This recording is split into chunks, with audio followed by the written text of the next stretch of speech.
Bismillahirrahmanirrahim. Assalamualaikum warahmatullahi wabarakatuh.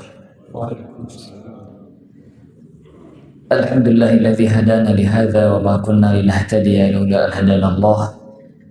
Asyhadu an la ilaha illallah wahdahu la syarika lahu wa asyhadu anna Muhammadan 'abduhu wa rasuluh.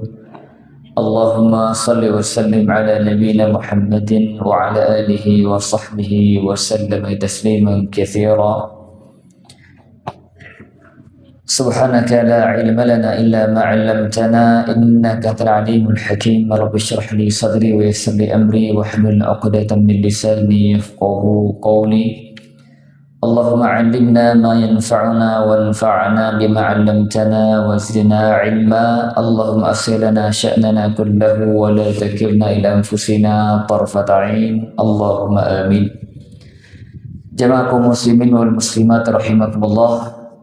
Alhamdulillah, segala puji bagi Allah Subhanahu wa taala, Rabb semesta alam yang Maha Pengasih lagi Maha Penyayang. Atas segala rahmat dan karunia-Nya kita kembali bisa bermajlis di tempat yang mulia ini untuk sama-sama bertafaqquh fiddin, berusaha untuk mempelajari seputar agama kita yang mulia. Semoga Allah Subhanahu wa taala senantiasa membimbing kita, mengistiqomahkan kita untuk senantiasa menjadi hamba Allah yang semangat dalam belajar agama dan berusaha untuk mengamalkan agama dengan sebaik mungkin. Salawat dan salam semoga senantiasa tercurahkan kepada Rasul mulia Muhammad sallallahu alaihi wasallam, uswah hasanah umat manusia, panutan kita semuanya.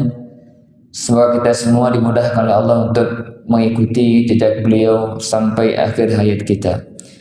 Jemaah kaum muslimin wal muslimat rahimakumullah, insyaallah di pagi yang berbahagia ini kita akan kembali lanjutkan pembahasan kitab Al-Arba'in An-Nawawiyah karya Al-Imam Abu Zakaria Yahya bin Sharaf An-Nawawi rahimallahu ta'ala.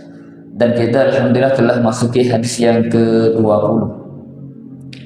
Qala musannifu rahimallahu ta'ala al-hadits al-'ishrun an Abi Mas'ud Uqbah bin Amr al-Ansari al-Badri radhiyallahu anhu qala qala Rasulullah sallallahu alaihi wasallam inna mimma adraka an-nasu min kalamin nubuwwatil ula idza lam tastahi fasna ma syi'ta, rawahul Bukhari. Dari Abu Mas'ud Uqbah bin Amr al-Ansari al-Badri radhiyallahu anhu, semoga Allah meridhoinya, beliau berkata, qala Rasulullah sallallahu alaihi wasallam, Rasul sallallahu alaihi wasallam bersabda, inna mimma adraka an-nasu min kalamin nubuwwatil ula, sesungguhnya di antara apa yang diwarisi dari kenabian, dari nubuah ula, kenabian awal, sejak awal Nabi sampai Muhammad SAW adalah ungkapan idza lam tastahi fasna' ma syi'ta, apabila kamu tidak malu maka berbuatlah sekehendakmu. Ucapan ini jamaah sekalian bukan hanya ucapan disampaikan oleh Nabi sallallahu alaihi wasallam, tapi ucapan ini sudah ada sejak zaman nabi-nabi sebelumnya, sehingga setelah turun temurun diwarisi ucapan ini sampai ke Nabi sallallahu alaihi wasallam, dan beliau menegaskan bahwa hal ini merupakan di antara warisan nabi-nabi sebelumnya. Apa itu? Sesungguhnya idza lam tastahi fasna ma syi'ta, jika kamu tidak malu maka berbuatlah sekehendakmu. Apa maksud dari ucapan ini? Para ulama menyebutkan ada dua makna secara umum dan tiga secara khusus. Makna yang pertama, bahwa hadis ini tidak bermakna perintah, walaupun zahirnya, secara zahir kita memahami bahwa jika kamu tidak malu maka berbuatlah. Ini makna perintah. Tapi makna yang pertama kata ulama bukan bermakna perintah, tapi maknanya adalah apa? Ancaman. Tahdid wa wa'id. Ancaman. Maksudnya apa? Kalau kamu tidak malu maka berbuatlah sekehendakmu, dan di sana ada ancaman yang menanti. Ini makna yang pertama. Seperti misalnya Allah berfirman di Al-Quran, "I'malu ma syi'tum." Berbuatlah sekehendak kalian, berbuatlah semau kalian. Innahu bima ta'maluna basir. Sesungguhnya Allah Maha melihat setiap apa yang kalian kerjakan. Jadi perintah beramal atau berbuat sekehendaknya itu bukan berarti silahkan berkreasi semaunya, apapun yang mau dikerjakan. Bukan itu maknanya silahkan kamu kerjakan, tapi ini mengandung wa'id, mengandung ancaman. Jika kamu kerjakan hal tersebut, ingat Allah melihat dan Allah akan membalas perbuatanmu itu. Ya, Allah berfirman, "Fa'budu ma syi'tum min duni." Maka sembahlah selain Allah. Fa'budu ma syi'tum, maka sembahlah apa yang kamu inginkan selain Allah. Apakah Allah perintahkan hambanya untuk beribadah kepada selain Allah? Tidak. Ini maksudnya ancaman. Kalau kalian beribadah kepada selain Allah, maka waspada. Di sana ada azab, ada ancaman yang menunggu. Pun dengan hadis ini, idza lam tastahi fasna' ma syi'ta. Jika kamu tidak malu maka berbuatlah sekehendakmu, artinya ada ancaman di balik perbuatan tersebut. Makna yang kedua teman sekalian, artinya khabar. Jadi perintah ini bermakna khabar. Maksudnya apa?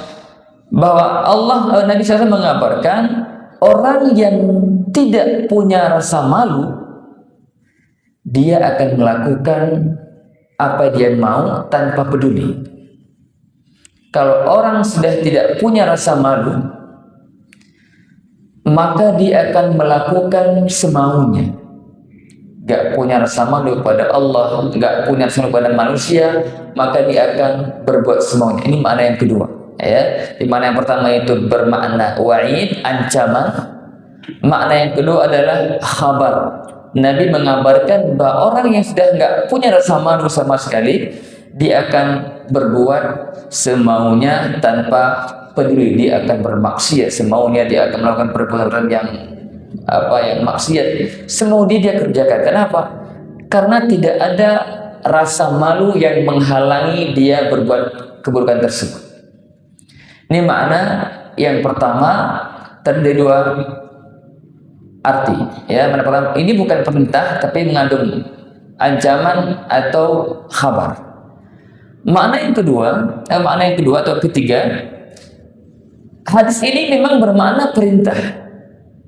Maksudnya, idza lam tastahi, jika kamu tidak malu, artinya perbuatan yang akan kamu kerjakan itu tidak membuat kita malu, maka lakukanlah, nggak perlu ragu. Ya, ini berarti jika perbuatan itu perbuatan baik, suatu kewajiban, perintah Allah Subhanahu wa Ta'ala, maka berbuatlah, nggak usah malu. Jangan malu, berbuat saja. Kenapa? Karena itu sesuatu yang baik, atau ada sesuatu yang memang secara akhlak juga mulia, lakukan apapun itu bentuknya tanpa perlu rasa malu. Kenapa? Karena itu adalah kebaikan. Artinya jika sesuatu itu tidak mengundang malu dari Allah, dari manusia, maka kerjakan. Ini perintah agar berbuat sesuatu yang baik tanpa perlu merasa malu. Ini tiga makna yang para ulama sebutkan tentang hadis idza lam tastahi fasna' ma syi'ta. Jika kamu tidak malu maka berbuatlah sekehendakmu. Makna yang pertama itu bermakna ancaman, yang kedua bermakna khabar, bahwa orang yang sudah nggak punya malu dia akan berbuat semaunya dia. Yang ketiga, jika perbuatan tersebut tidak mengundang rasa malu, tidak menyebabkan kita malu ketika berbuat itu, maka kerjakan. Ya, tidak perlu rasa malu. Sehingga dalam syariat kita, rasa malu itu suatu akhlak yang mulia. Rasa malu akhlak yang mulia, bahkan akhlaknya para nabi, akhlaknya orang-orang saleh. Nabi bersabda, al-haya'u la ya'ti illa bi khair atau illa bi khair. Rasa malu itu tidak mendatangkan kecuali kebaikan. Jadi ketika seorang itu punya rasa malu, maka dia akan berbuat kebaikan. Dia akan mudah melakukan perbuatan baik. Tapi sebaliknya, ketika dia tidak punya rasa malu, maka dia akan mudah melakukan perbuatan-perbuatan yang berbau maksiat. Sehingga dalam Islam itu rasa malu bagian dari keimanan. Nabi bersabda sallallahu alaihi wasallam, al-haya'u syu'batun minal iman. Rasa malu itu bagian dari cabang-cabang keimanan. Kenapa? Karena kita tahu iman itu melaksanakan perintah Allah, meninggalkan larangan. Itu iman.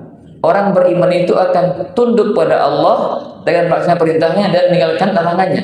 Nah, orang yang punya rasa malu itu dia akan terdorong untuk melakukan kebaikan dan terhindar dari keburukan atau menghindari keburukan. Dan ini bagian dari keimanan. Oleh karena itu, kita katakan al-haya, rasa malu itu adalah suatu akhlak yang mulia. Kita perlu memiliki rasa malu. Sehingga rasa malu itu terpuji dalam segala kondisi kecuali pada dua kondisi. Ini perhatikan baik-baik. Kapan rasa malu itu tidak terpuji? Yang pertama, malu yang menghalangi seseorang untuk melakukan kewajiban. Malu yang dapat menghalangi seseorang dari melakukan kewajiban, ini malu yang bukan pada tempatnya. Harusnya seorang muslim tidak perlu malu kalau yang dia kerjakan itu sesuatu yang baik, apalagi kewajiban. Nggak perlu malu, tidak perlu menggubris omongan orang, apapun itu, selama itu kewajiban, lakukan. Kalau kita malu melakukannya, malah itu malu yang tidak terpuji, bahkan bisa menjadi dosa. Kenapa? Karena dia meninggalkan kewajiban. Malu yang kedua yang tidak terpuji adalah malu yang membuat seseorang itu terjatuh dalam kemaksiatan. Kalau wanita misalnya ingin berhijab yang syar'i, yang islami sesuai tuntunan, dia malu.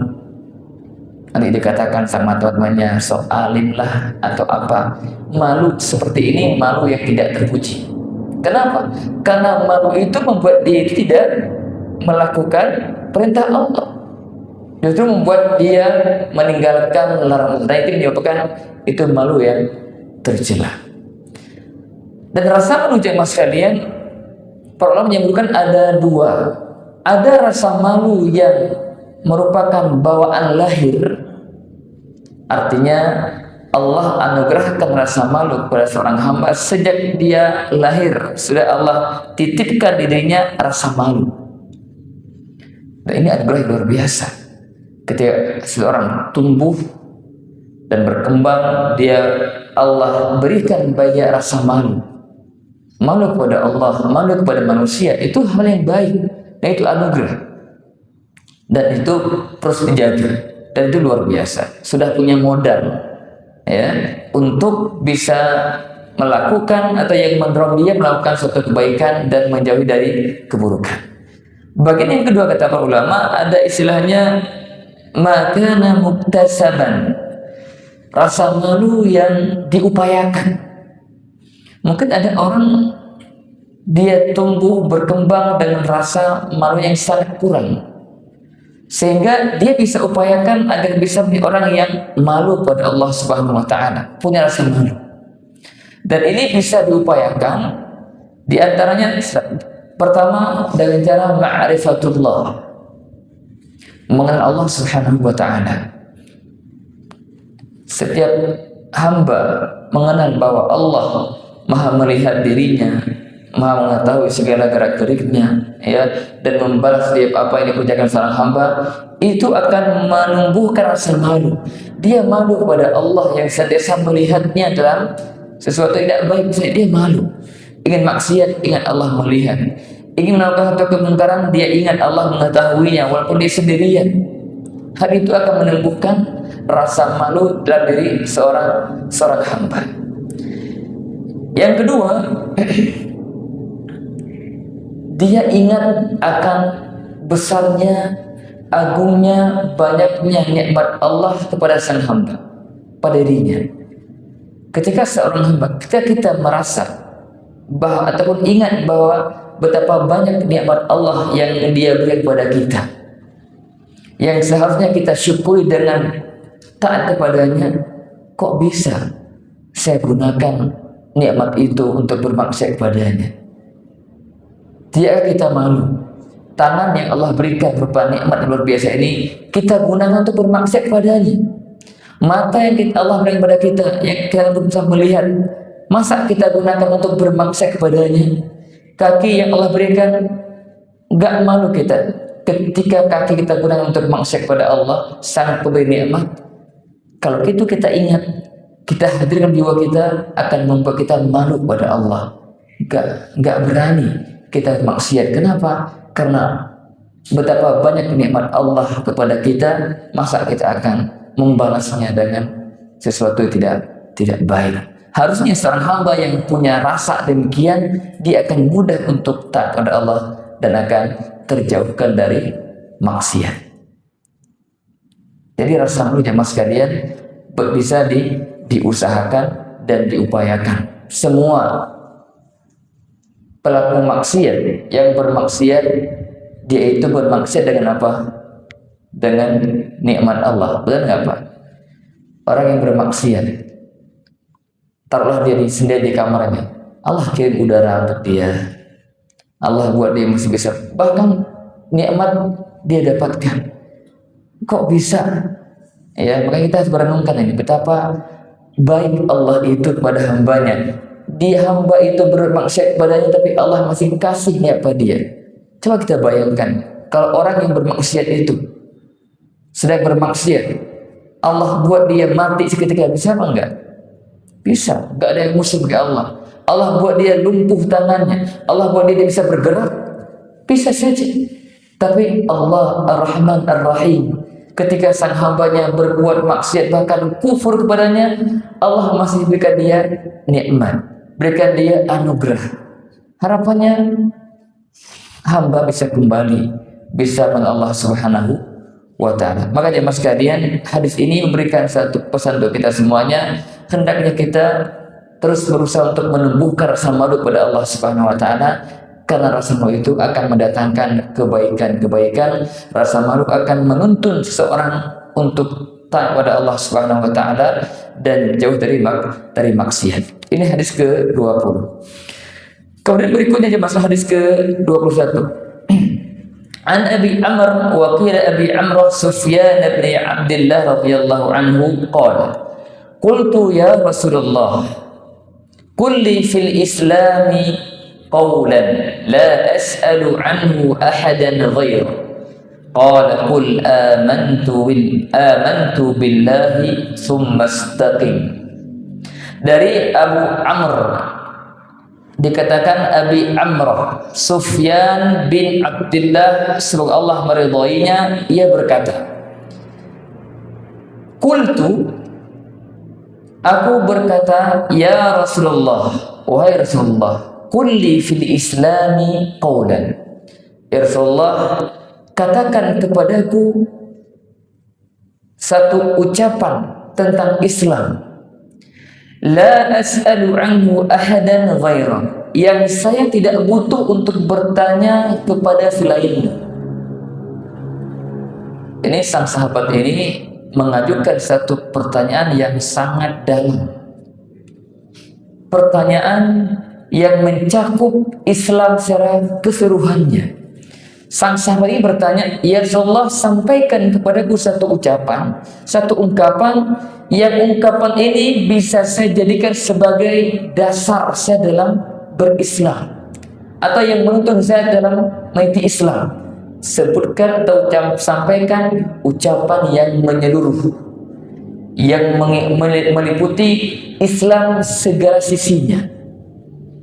Kata ulama, ini pertanyaan yang sangat dalam, yang beliau inginkan Nabi akan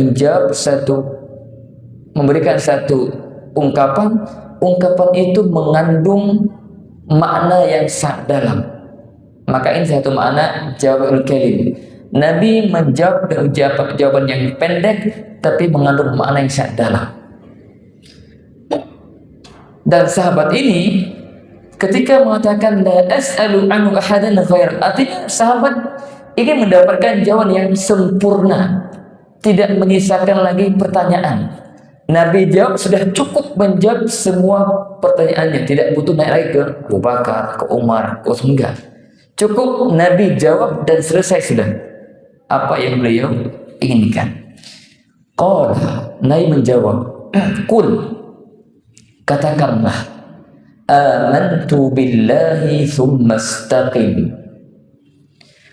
Katakan, aku beriman kepada Allah, kemudian beristiqomahlah. Sudah, itu jawabannya.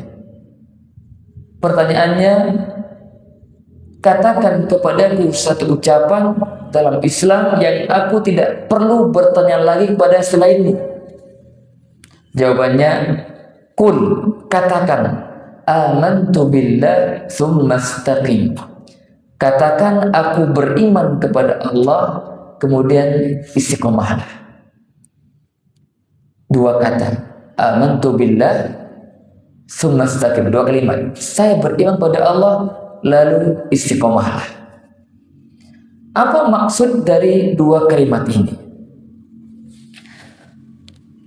Sebelum kita jelaskan makna dari kedua kalimat ini, faedah yang pertama yang bisa kita ambil dari hadis ini, bahwa betapa semangatnya para sahabat itu untuk mendapatkan kebaikan-kebaikan, sehingga mereka semangat dalam bertanya, bahkan terkadang pertanyaan itu luar biasa.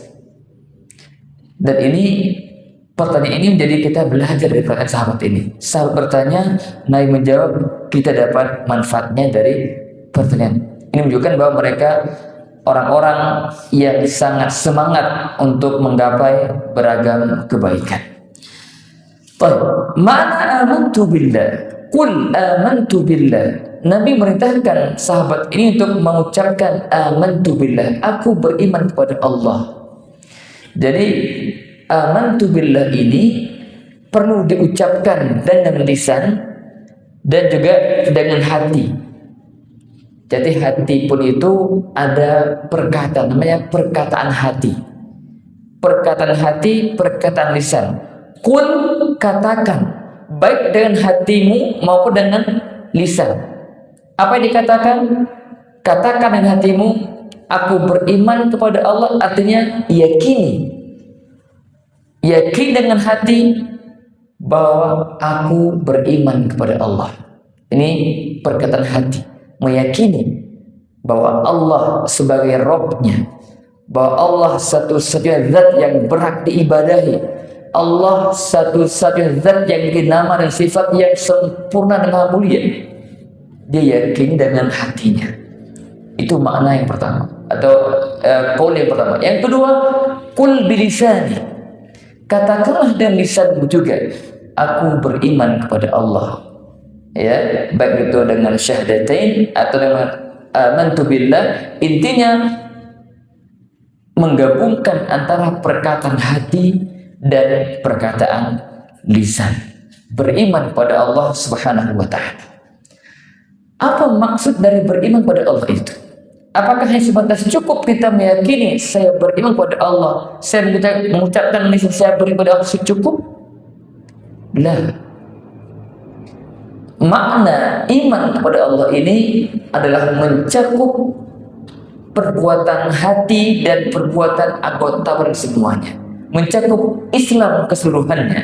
Artinya, ketika kita mengatakan aku beriman kepada Allah, artinya kita beriman kepada semua yang Allah perintahkan untuk diimani. Sana ada rukun iman yang ke-6, ayat 6, pada malaikat, pada kita, pada Rasul, pada hari kiamat, pada takdir, semua wajib diimani. Kenapa? Karena Allah perintahkan kita untuk beriman padanya. Kalau kita beriman pada Allah, maka imani juga semua apa yang Allah perintahkan, dan ikuti semua perintah Allah, ketentuan Allah. Karena bukti benarnya iman kita kepada Allah, kita tunduk kepadanya, berserah diri kepadanya, melaksanakan perintahnya, menjauhi larangannya. Bahkan di antara bukti kita iman kepada Allah, mengikuti sunnah nabinya, tuntunan Nabi SAW. Kenapa? Karena Allah perintahkan kita untuk mengikuti Nabi, dan Nabi diutus untuk diikuti. Salah satu konsekuensi iman kita kepada Allah, bahkan cinta kita kepada Allah, mengikuti tuntunan Nabi SAW. Jadi makna iman kepada Allah ini mencakup agama secara keseluruhannya, baik itu rukun imannya, rukun Islamnya, dan segala bentuk perintah yang harus dikerjakan dan semua bentuk larangan yang ditinggalkan, semua mencakup dalam makna amantu billah. Tadi kalimat amantu billah sangat dalam maknanya, mencakup semua perbuatan hati. Yang pertama, ikhlas. Amantu billah mengandung makna ikhlas kepada Allah, beriman kepada Allah, artinya kita hanya beribadah kepada Allah, ikhlas dalam setiap ibadah kita kepada Allah Subhanahu wa taala. Itu iman pada Allah. Keyakinan kita bahwa Allah satu-satunya zat yang berhak disembah, itu bagian penting tentang keimanan pada Allah Subhanahu wa taala. Bagaimana mungkin bisa dibayangkan atau bisa terjadi ketika seorang mengaku dia beriman pada Allah, hanya Allah dia sembah, bahkan setiap hari dia mengikrarkan dalam salatnya, iyyaka na'budu wa iyyaka nasta'in, hanya Engkau lah yang kami sembah dan kepada Engkau lah kami minta pertolongan. Lantas dia berdoa kepada selain Allah, beribadah kepada selain Allah, mempersembahkan sembelihannya pada selain Allah. Itu semuanya menodai ikrarnya, menodai kesempurnaan imannya kepada Allah Subhanahu wa taala. Jadi amantu billah bukan sebatas ucapan lisan yang kita ulang-ulang, kita ucapkan, tapi bermakna konsekuensinya kita tunduk dan patuh kepada Allah Subhanahu wa taala sebagai Rabb yang menjadi sembahan kita. Makanya bagian pertama ini amantu billah ini menuntut kita untuk mengetahui bahwa kita wajib beriman bahwa Allah sebagai Rabb kita, sesembahan kita, dan itu berkonsekuensi kita tunduk dan patuh kepada syariat Allah Subhanahu wa taala. Ini bagian yang pertama. Tsumma istaqim. Kemudian istiqomahlah. Istiqomah di atas apa? Nabi nggak sebutkan istiqomah atas apa. Istaqim, udah beristiqomah, konsisten atas apa? Atas amantu billah. Ketika kita sudah berikrar baik dari hati kita dan lisan kita dan mewujudkan dengan anggota badan kita amantu billah tersebut, maka tugas berikutnya istaqim ala dzalik. Istiqomahlah di atas amantu billah. Istiqomahlah di atas iman kepada Allah, baik iman yang berkaitan dengan amal hati kita, ikhlas kita, istiqomah keikhlasan. Dalam ucapan kita, istiqomah di atas setiap perbuatan lisan dan anggota badan. Semua sisi dari bagian syariat Islam kita dituntut untuk istiqomah. Dan ini pesan yang sangat singkat tapi sangat lengkap. Amantu billah mencakup semua bagian keislaman. Istaqim perintah kita untuk istiqomah di atasnya sampai kita wafat. Sehingga perintah istiqomah jamaah sekalian bukan perintah yang ringan. perintah yang berat dan istimewa. Nabi Sallallahu Alaihi Wasallam, uswah hasanah kita, Nabi terbaik, orang yang paling tinggi derajat surganya, Allah perintahkan beliau untuk istiqomah. Allah berfirman, wastaqim kama umir, beristiqomahlah engkau wahai Muhammad sebagaimana diperintahkan. Selevel Nabi Sallallahu Alaihi Wasallam, manusia yang termulia, diperintahkan istiqomah, tentu kita lebih berat untuk mendapatkan perintah itu. Makanya istiqomah ini sesuatu yang berat, tapi kita harus berupaya untuk melakukannya. Bagaimana enggak berat ya mas kalian? Istiqomah itu berarti kita sesuai dengan target. Kalau kita nih, kalau pemanah gitu ya, ada target titik tengah itu namanya istiqomah, tepat, tidak sedikit meleset sedikit pun. Dan kita jemaah sekalian tidak mampu menjadi orang yang istiqomah 100%, nggak mampu. Kata siapa nggak mampu? Kata Nabi SAW. Beliau mengatakan sebuah yang lain, istaqimu wa lan tuhsu, beristiqomahlah kalian dan kalian tidak akan mampu beristiqomah secara sempurna. Kenapa ya mas kalian? Kenapa? Istiqomah itu berat, levelnya sangat tinggi, sementara kita hamba yang lemah, banyak kekurangan, banyak keterbatasan.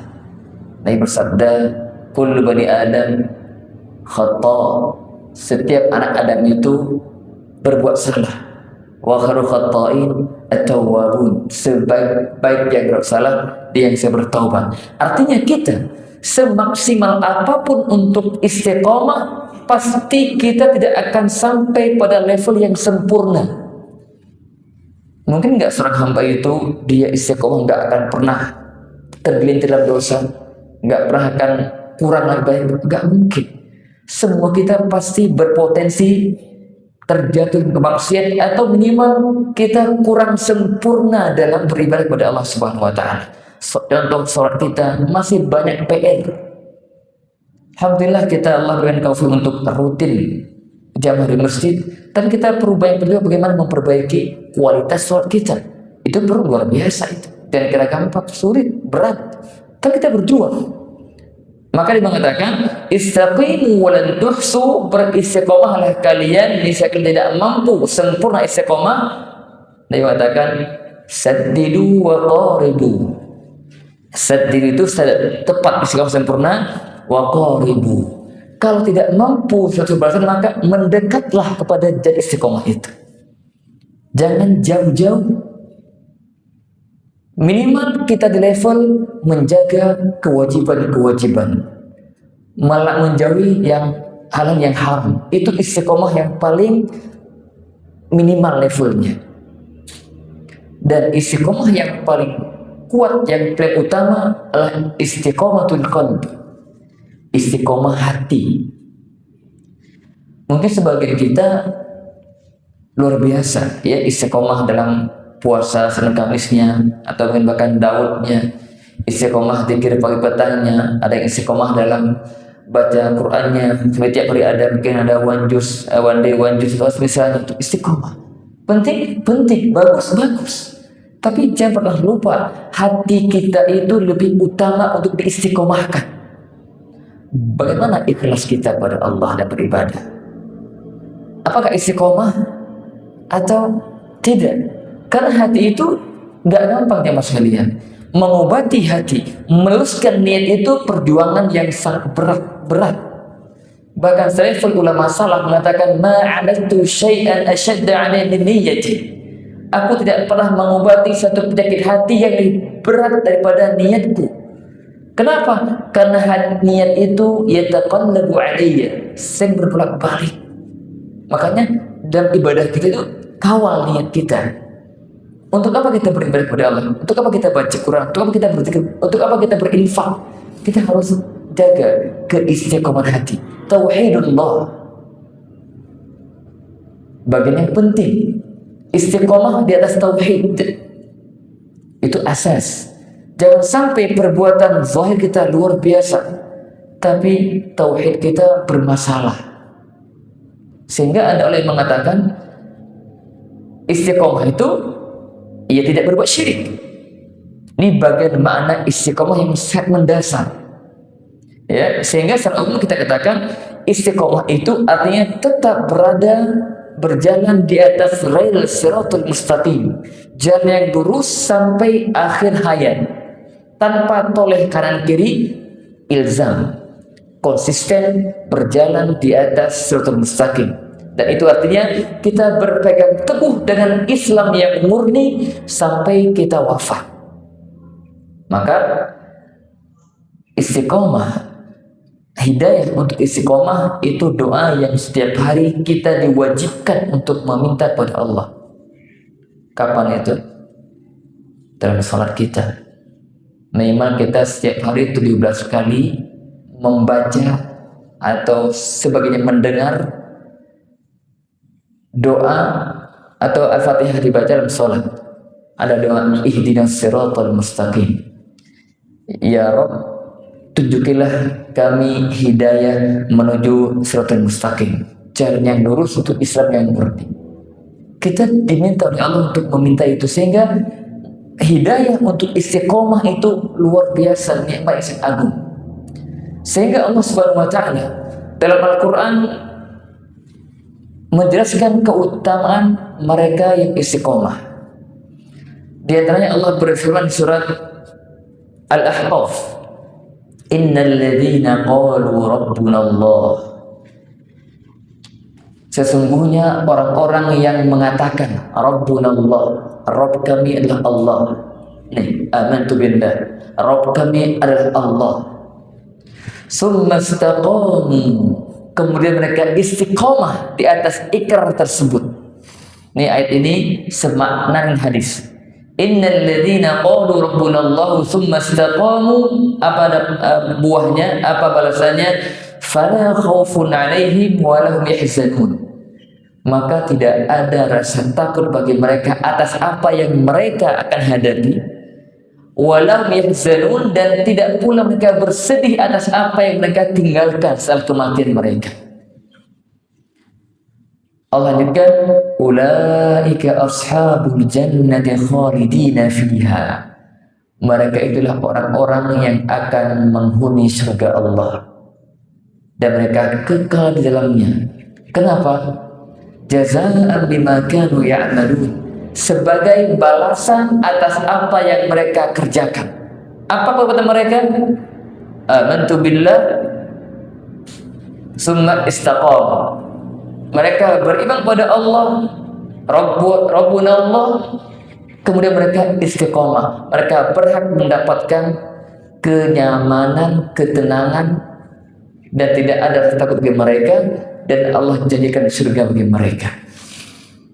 Yang kedua Allah sebutkan di surat Fussilat, innal ladzina qalu rabbuna Allah tsumma istaqamu tatanazzalu 'alaihimul malaikatu.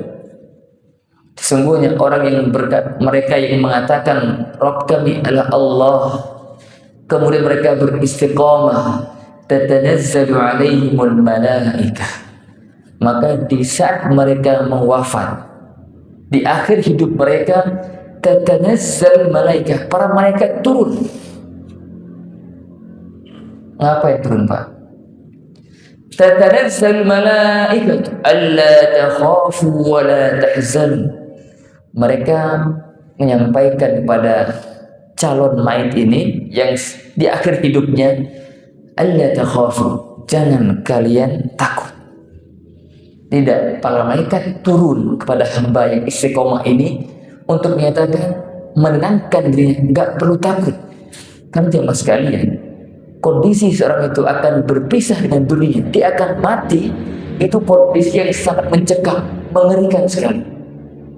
Ya, sehingga para ulama-ulama itu takut akan detik-detik akhir hayatnya itu, apakah akan tutup dengan husnul khatimah atau sebaliknya.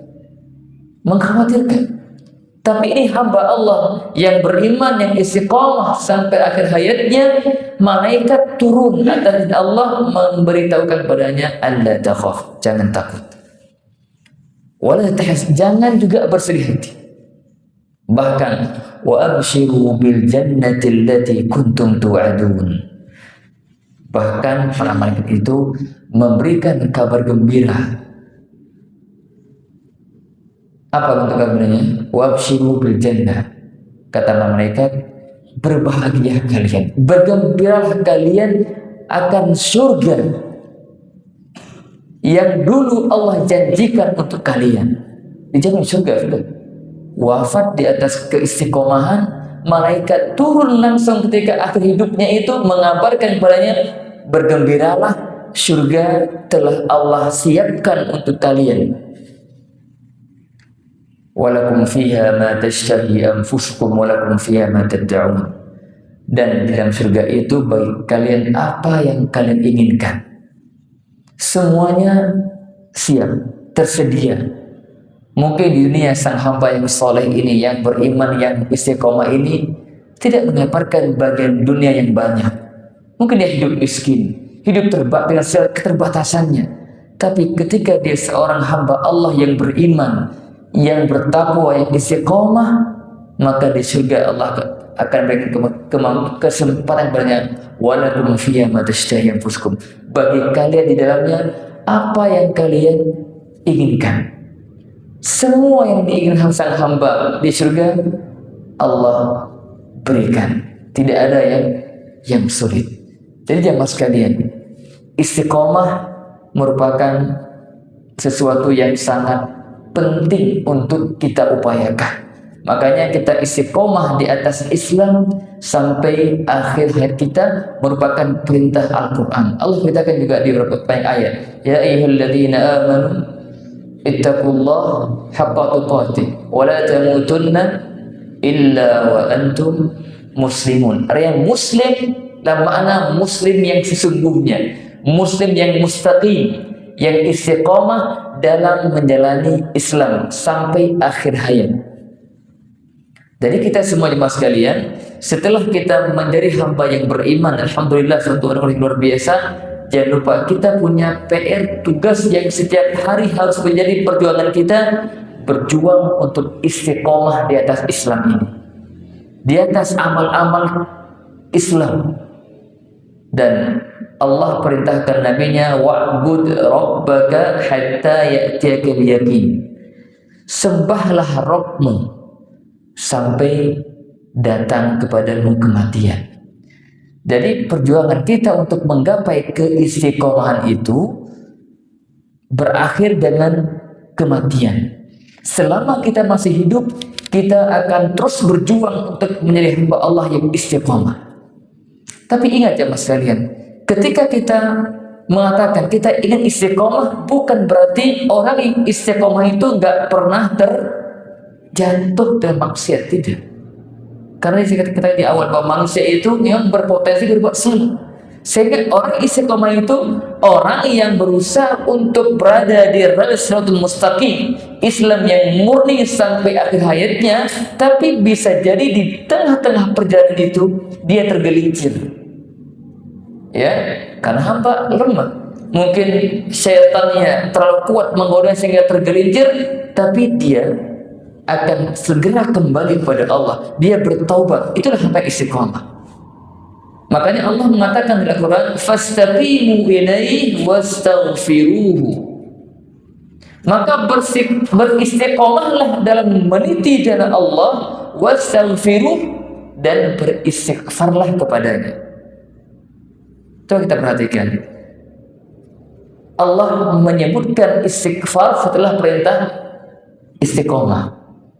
Kata para ulama, ini pesan untuk kita bahwa walaupun kita berusaha untuk istiqomah, pasti istiqomah kita itu gak sempurna. Maka tutupi ketidaksempurnaan itu, tutupi kekurangan istiqomahnya kita dengan istighfar. Maka Allah perintahkan, fastaqimu ilaihi wastaghfiru. Istiqomahlah dalam meniti jalannya dan beristighfar. Jadi istighfar itu adalah sarana untuk menambal, menutupi, ya, menghilangkan noda-noda kita dalam proses kita meniti jalan istiqomah. Dan kita perlu sadari juga bahwa level orang-orang yang istiqomah itu pun berbeda-beda. Ya, level orang istiqomah itu berbeda-beda. Seperti yang pakai sampaikan, orang bertakwa mirip-mirip. Orang mustaqim, orang bertakwa, dan takwa orang itu berbeda-beda levelnya. Tapi yang penting kita upayakan jangan sampai kita menyimpang dari rel jalan yang lurus ini. Dan penyimpangan yang dimaksud bisa beragam maknanya. Kapan seseorang itu dikatakan tidak istiqomah? Ketika dia pertama terjatuh dalam kesyirikan.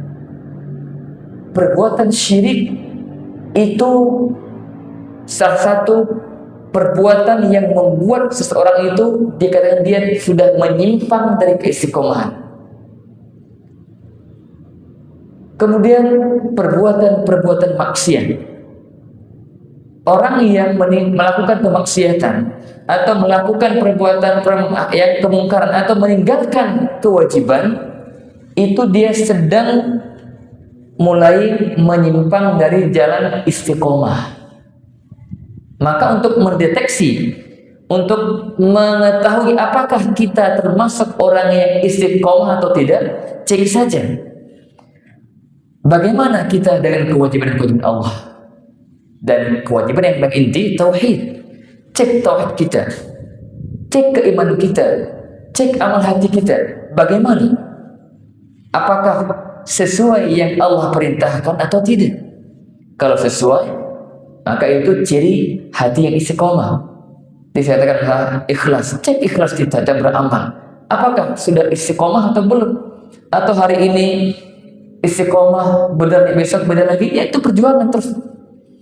Juga dalam hal kewajiban yang lainnya, kewajiban yang sifatnya hak Allah Subhanahu wa taala. Salat kita 5 waktu setiap hari, atau Ramadan ketika puasa Ramadan, itu hak kita dengan Allah Subhanahu wa taala. Ada hak-hak kewajiban yang harus kita tunaikan antar sesama manusia. Cek bagaimana istiqomah kita dalam kita berinteraksi antar manusia, dengan keluarga kita, orang tua kita, anak kita, istri kita, dan saudara kita, dan bersama manusia dalam interaksi segala macam interaksi itu. Cek bagaimana, apakah kita sudah mengikuti ketentuan Allah yang Allah wajibkan atau tidak. Kalau itu sudah kita bisa lakukan, maka itu kita orang istiqomah. Tentunya semakin tinggi, semakin banyak level istiqomahnya atau amal solehnya, kewajibannya ditingkatkan, kualitasnya ditingkatkan, amal soleh ditingkatkan, akan semakin tinggi lagi level keistiqomahan. Artinya bahwa kita perlu terus berusaha berjuang untuk meniti jalan istiqomah. Sampai kapan? Sampai ajal datang pada kita, sampai malaikat maut mencabut nyawa. Makanya mujahadah. Apa itu mujahadah, Pak? Mujahadah itu sebagian orang menerjemahkan dengan bersungguh-sungguh. Tapi sebenarnya mujahadah itu tidak sebatas sungguh-sungguh, tapi lebih dari itu. Mujahadah itu bermakna perjuangan. Ada makna berjuang sekuat tenaga untuk melakukan sesuatu. Kenapa jihad disebut jihad? Dari mujahadah, jahada, yujahidu, mujahadah, jihadan. Karena jihad fi sabilillah itu bukan yang ringan. Mereka mempersembahkan nyawanya untuk Allah SWT. Itu perjuangan, butuh perjuangan itu. Sesuatu yang paling berharga pada dirinya, dia rela persembahkan, itu perjuangan luar biasa. Nah, kita dituntut untuk bermujahadah. Dalam hal apa? Dalam menggapai keistiqomahan, dalam menjaga keistiqomahan. Kenapa kita dituntut istiqomah, jamaah sekalian, dalam menjaga istiqomahan? Pertama, karena setan tidak pernah diam untuk menggoda kita, mengelabui kita agar kita tersingkirkan atau terpental dari jalan yang lurus ini. Setan akan berujar, bahkan setan telah bersumpah di hadapan Allah Subhanahu wa taala, "Fa bi'izzatika la'ughwiyannahum ajma'in." Demi kemuliaanmu ya Rabb, iblis bersumpah di hadapan Rabbnya untuk memastikan bahwa iblis itu enggak main-main, dia serius. Apa yang diinginkan? La'ughwiyannahum ajma'in, saya pasti akan menyesatkan mereka semua. Ini iblis. Maka kita untuk menggapai keistiqomahan butuh perjuangan, berjuang untuk melawan iblis dan bala tentaranya. Yang kedua, karena jiwa kita ya mas kalian secara tabiatnya itu ammarah bisu, memerintahkan kepada keburukan dan cenderung pengennya santai, pengennya tidak mau terbebani. Sehingga kalau kita tidak berjuang melawan jiwa kita ini yang ingin santai, yang ingin tidak terbebani dari syariat, kita akan terkalahkan, kita akan jatuh selalu. Maka berjuang untuk melawan diri kita agar kita tunduk kepada Allah Subhanahu wa taala, mau diajak untuk istiqomah di atas jalan hidayah. Yang ketiga, karena hal-hal yang membuat seseorang itu tersimpangkan dari jalan ini sangat banyak. Apalagi di zaman sekarang, fitnah-fitnah yang menyebar, fitnah syubhat, kerancuan pemikiran, fitnah syahwat di zaman kita mengerikan. Sehingga fitnah-fitnah ini berupa syubhat dan syahwat ini penyebab besar yang bisa membuat seseorang itu menyimpang dari istiqomah. Yang awalnya masya Allah rajin sholat, kok lama-lama sudah nggak sholat. Ternyata pengaruh dari ini, mengikuti channel-channel yang menyebarkan racun-racun pemikiran. Akhirnya dia termakan racun tersebut, terpengaruh pemikirannya. Akhirnya doa, sholat itu kan doa. Jadi nggak perlu sholat, doanya cukup, dah sholat. Jadi nggak perlu sholat, kenapa udah doa? Ini pemikiran sesat yang disebarkan oleh mereka-mereka yang benci Islam. Maka kita harus waspada ya mas kalian. Kita butuh berjuang. Bagaimana kita berusaha untuk melawan setan, berlawan nafsu kita yang buruk, dan juga kita berjuang untuk menghindarkan diri kita, menjauhkan semua hal-hal yang berpotensi untuk menggerogoti keistiqomahan kita, sesuatu yang dapat menodai jalan istiqomah kita, fitnah syubhat dan fitnah syahwat. Semoga Allah Subhanahu wa taala mudahkan kita semuanya untuk senantiasa berada di jalan istiqomah. Dan salah satu hal penting yang hendaknya kita perhatikan di samping yang saya sebutkan, banyak doa kepada Allah. Banyak doa kepada Allah agar diistiqomahkan, karena keistiqomahan seorang hamba itu anugerah dari Allah Subhanahu wa taala. Maka minta kepadanya agar Allah istiqomahkan hati kita dan semua perbuatan baik kita sampai akhir hayat kita. Bukankah kita mendengar Nabi saling berdoa? Bahkan dia doa yang paling baik dia ucapkan, bacakan. Ya muqallibal qulub, tsabbit qalbi ala dinik. Wahai zat yang membolak-balikkan hati, tetapkan hatiku di atas agama, istiqomahkan hatiku di atas agama. Nabi SAW, orang yang sudah jelas surganya, orang termulia, mencontohkan doa yang paling banyak beliau ucapkan, sebagaimana kata Anas bin Malik, aktsa'u du'a Nabi sallallahu ya muqallibal qulub tsabbit qalbi ala dinik. Doa yang paling baik Nabi ulang-ulang adalah wahai zat yang membolak-balikkan hati, tetapkan hatiku di atas agama. Yang kedua adalah ilmu syar'i, jemaah sekalian. Belajar agama salah satu sarana untuk menggapai keistiqomahan. Bagaimana kita akan bisa istiqomah di atas jalan yang benar sementara kita tidak tahu apa yang kita kerjakan, mana kewajiban yang kita istiqomahkan, mana yang haram yang harus kita tinggalkan.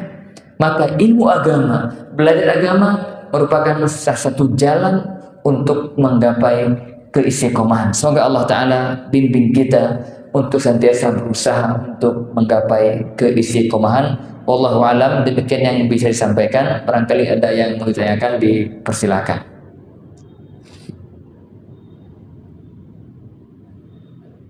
Ada yang bertanya?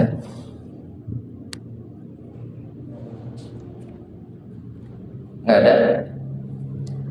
Alhamdulillah ya, berarti bab yang kita sampaikan hari ini sudah jelas. Sebagai kesimpulan, kita sampaikan hadis yang ke-21 tadi, ke-20. Nabi SAW berpesan kepada kita, hendaknya kita memiliki rasa malu pada Allah Subhanahu wa Ta'ala.